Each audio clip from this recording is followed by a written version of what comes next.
Hello and welcome to the Ellen Made Book Club and the announcement of what the Women's Prize for Fiction 2026 Longlist is gonna look like. I'm excited and nervous. This is the first year that I have done my own predictions, and I didn't know, it doesn't matter if I guessed any of them correct or not, but I'm really excited to see if I did, and also just to find out what the nominations are going to be.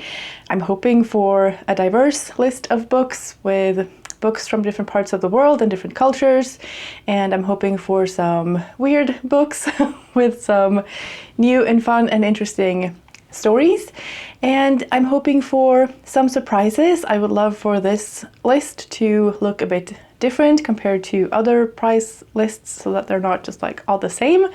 And yeah, I want to find out about new amazing books. So that's what I'm hoping for. It's about 5 minutes left until the announcement is going live on YouTube, and yeah, I guess I just have to wait now.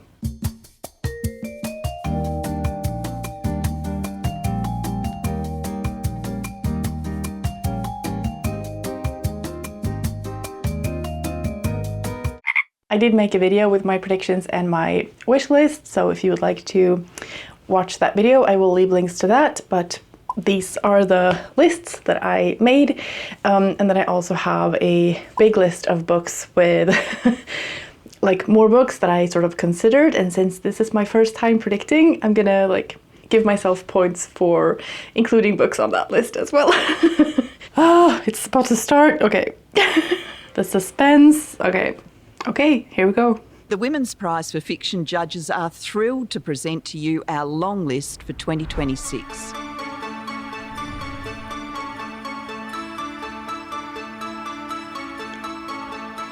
Oh, I've seen this cover. Don't Speak, Lucy Apps.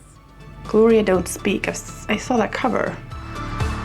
Paradiso 17, Yes. Hannah Lilith Asadi. Moderation. Cool. Moderation, Elaine I have that from the library. And Flashlight.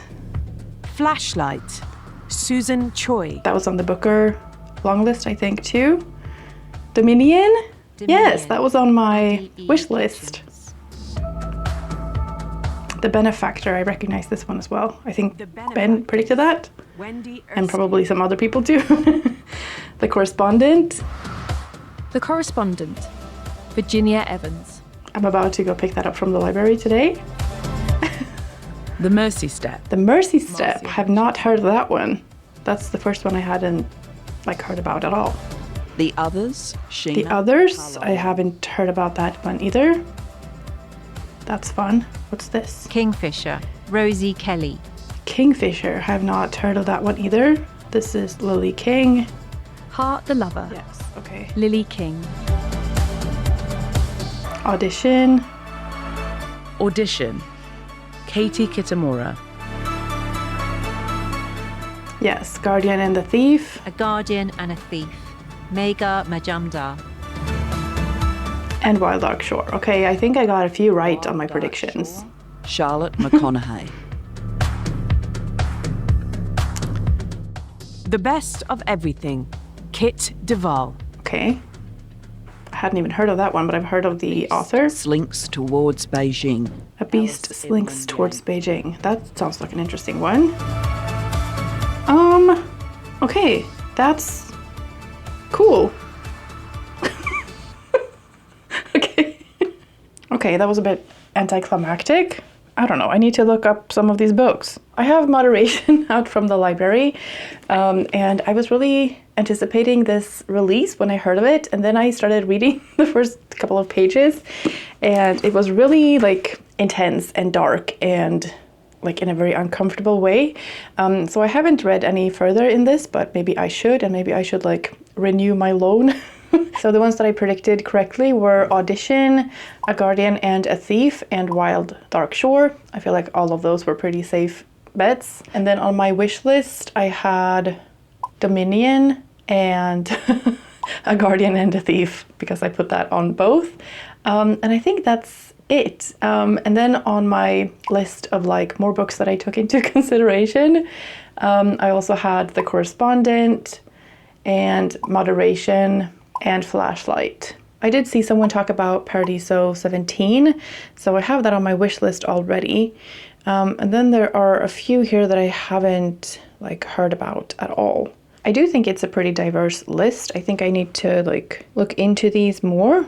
Okay, so The Mercy Step by Marsha Hutchinson. I laughed, I cried. Mercy's voice will stay with me for a long time is quoted by Roisin O'Donnell, who wrote Nesting, which I loved. Bradford, December 1962. A precocious Mercy makes her reluctant entrance into the world, torn from the warm embrace of her mother's womb to a chaotic household that seems to have no place for her.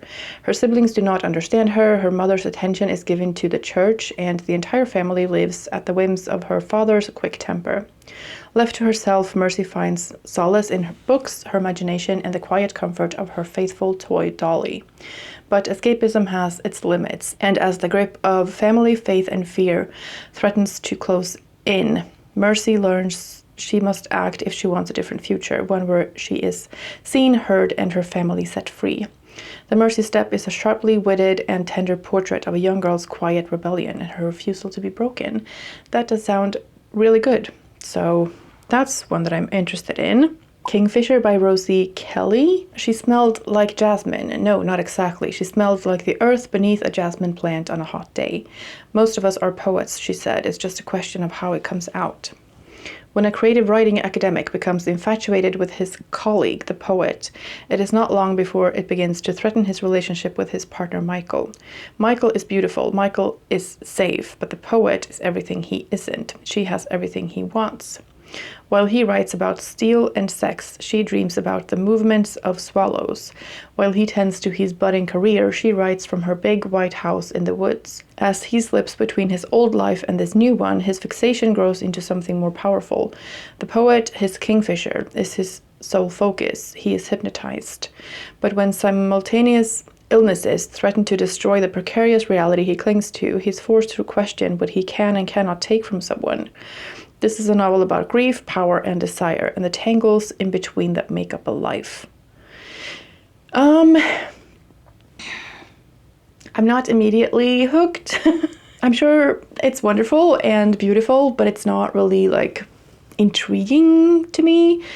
I feel like it's when there's obsession and not portrayed in a bad way, I get kind of suspicious. I don't know. And I don't think that I want to read about illnesses. So this is probably not one that I will read. It's just not for me. Dominion by Addie Kitchens. I'm really excited to read. The Benefactors. I can't remember what that was about. An astounding novel about intimate histories, class, and money, and what being a parent means.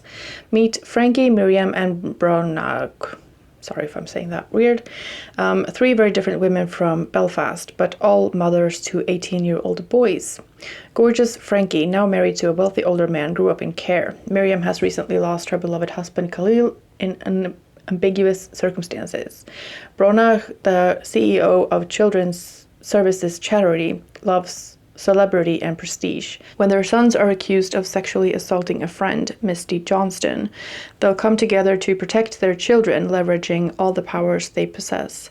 But on her side, Misty has the formidable matriarch Nan D and her father, taxi driver Boogie, an alliance not so easily dismissed.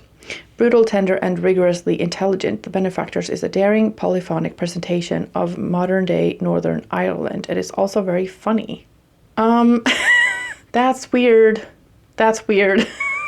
That's really weird. I mean, I don't know if they actually did sexually assault a friend, but I wouldn't necessarily think that makes for a funny story. I would be interested to read a book about the mothers protecting their sons, or the mothers of sons who are accused of that kind of crime, and how that, plays out. It's just the addition on the end that it's funny that is kind of throwing me off. That's a maybe from me. Flashlight, I think, is great, but not one that I'm interested to read. The Correspondent by Virginia Evans is one that I'm going to pick up from the library today, and I've heard lots of great things. Heart the Lover by Lily King, I don't think is for me. I'm not sure why, I'm just getting romance vibes, and I'm just, I don't know, there's nothing that interests me. Maybe I should look into it more, I don't know. Our narrator understands good love stories, their secrets, their highs and free falls. But her greatest love story, the one she lived, never followed the rules. I don't care. I don't care about the love stories. Wild Dark Shore, I'm not really super intrigued by. I know everybody loves it, but I'm just not really hooked by the premise. I don't know. Kit Duvall's The Best of Everything. Profoundly compassionate. Wonderful, beautiful, warm and wise. See, like, those are not buzzwords for me. I just think that sounds kind of boring for me personally as a reader. Let's see what that's about. Paulette's the kind of woman who likes the future all mapped out. The wedding to Denton, the Caribbean honeymoon, the gingham quilt on the baby's crib. Until one morning, Garfield, Denton's friend, arrives at her door with the news that Denton won't be coming around anymore, that there won't be time for her to say goodbye. What? Somehow Garfield finds his way into her bed, and sooner than anyone can believe there's a baby, and suddenly giving Bird, her son, the best of everything is what gives Paulette's life meaning. What? So why is it another little boy, Nellie, who keeps Paulette awake at night? Nellie, who is being raised a few streets away with no sign of a mom. Surely Paulette is the last person who should be getting tangled up in any of that. The Best of Everything is a novel about the love that can steal into our life in spite of the best laid plans. I don't know what to make of this at all. It's kind of reminding me of Broken Country a little bit. And I'm really not understanding the premise. What do you mean his friend comes by and says that Denton won't be coming around anymore? And then he's in her bed. I don't know. It's not something that appeals to me. Paradiso 17 sounded really good when I heard about it from someone else that I would link in the description. All his life, exile has been the shadow stitched to the sole of Sofine's shoe. Born in Palestine on the precipice of 1948's Nakba, Sofine is forced to leave the only home he's ever known, the one on the hill with a beautiful blue door. This is the precise moment when time stops making sense. He spends the rest of his life propelled forward, always on the way, although in search of what, he is never quite sure. In the dusty, oil-rich desert of Kuwait, he meets his first love and decides he must leave his family. In a small Italian university town, he spends his youth wrapped in the sweet promise of the West and the forgetful assurance of wine. When life takes him to a gritty New York, he discovers his true vocation and falls for a Jewish woman born into a wholly different world. Finally, he finds himself recalled to the wild, vast open skies of the deserts. To the wild, vast, open skies of the desert in Arizona. The lyrical pages of Paradiso 17 are haunted with grief, and yet they're also struck through with light. Not just the light that Sofine sees as he approaches his own end, but the brilliant light of a life lived. I do like the idea of a Palestinian boy going out into the world and living his life and then falling for a Jewish woman. That sounds like the makings of an interesting story, but I also feel like this description just sort of gives us the whole synopsis, and obviously there's more to the story and like in the pages and like all of the emotions of that. I'm just not intrigued when I get the whole like, this is all the steps that are going to happen in a book that just, okay, so I know he's going to end up in Arizona, and I don't know, there's just no suspense to it anymore, and so I feel like they kind of ruined it with that, but okay. I don't know, I'm happy to see it nominated, but it's not necessarily one that I'm gonna read, I guess. A Beast Slinks Toward Beijing, that sounds interesting, by Alice Evelyn Yang. I don't know how to pronounce that. Qianzi? I don't know. Qianz? I don't know. I think Qi is Qi, right? So Qianzi? I don't know. Qianzi has not seen her father in 11 years, since he walked out of her life the night of her 14th birthday and disappeared without trace. But then she gets a call. There's a man on the porch of her childhood home, and he's asking for her. This man isn't the Ba Qianzi remembers. He's much older, more fragile, and worst of all, haunted by a half-forgotten prophecy. While Qianzi wrestles with what she owes this near stranger, Ba begins telling the stories of his past. From his bloody days as a Red Guard during the Cultural Revolution to his mother's youth under Japanese occupation, he circles around the prophecy he came to deliver. Qianzi has always longed to know more about her family history, but as Ba reveals a past far darker than she could have imagined, she finds herself plagued by strange visions. Fox spirits trail her on her evening commute. A terrifying jackalope, I don't know what that is, stalks her nightmares, and the looming prophecy slinks ever closer. Spanning decades and continents, A Beast Slinks Towards Beijing is a dark, magical, realist family saga that moves through the Japanese occupation of Manchuria and the Cultural Revolution and the present day to explore the effects of intergenerational trauma, the legacy of colonialism, and inescapability of fate in a stunningly rendered folklore. I do love the cover, and I like that it's dark and magical realist. That intrigues me. The family saga and like spanning decades and continents, it's not something I'm jumping to read. It just feels heavy to me, and obviously the subject matter of like colonialism and intergenerational trauma are also heavy things. This one sounds really good, and I'm happy to see it nominated and to hear what people think of it. It's not one that I'm jumping to read just because it's like, it doesn't sound like a lot of fun. It sounds hard and heartbreaking and heavy, and that's just not what I'm in the mood to read right now.